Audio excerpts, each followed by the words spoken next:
This is Todd Neal with MedPage Today at the American College of Chest Physicians meeting in Philadelphia.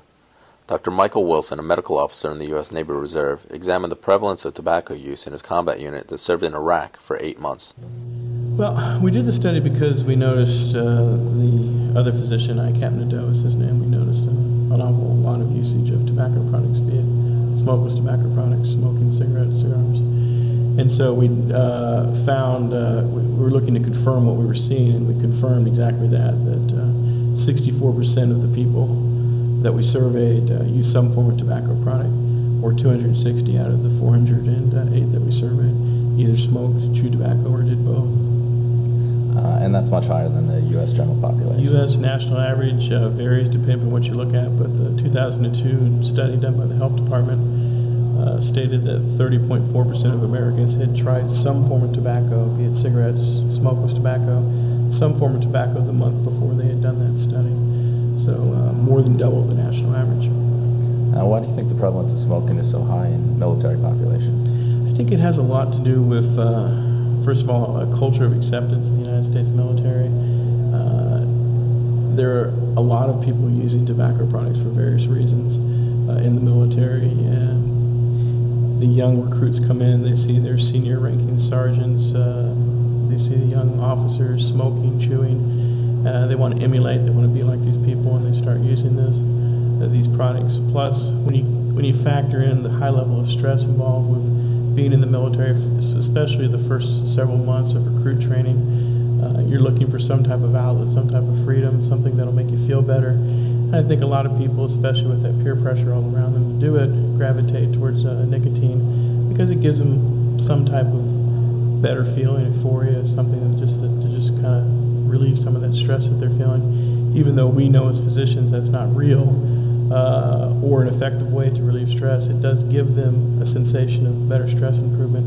And then when you finally go to the next level, which is the combat level, you know, your constant stress, being in Iraq is a little bit like riding an adrenaline roller coaster. You're bored for 9/10 of the time, and then suddenly you're extremely jarred into a high level of excitement because of something going on, explosion or fire, or something that's happening, enemy fire, or something that's happening that causes your adrenals just to soup you up, and you're riding that roller coaster of stress to boredom, stress to boredom, stress to boredom. And that's probably not easy on your system, and I think that these young kids turn to nicotine to help with that sometimes because their buddies tell them, hey, this makes me feel better, or their officers tell them, hey, this makes me feel better. And then there's the added element of it helps them stay awake. And they're under a lot of stress over there, working a lot of hours over there doing their combat operations.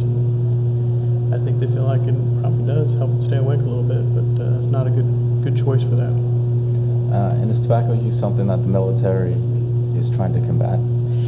Yes, but it would be my contention to date they're not doing a good enough job with it. They are trying. They have several smoking cessation programs set up at places like Camp Lejeune, Camp Pendleton for the Marines, other places for the Army, Navy, and Air Force.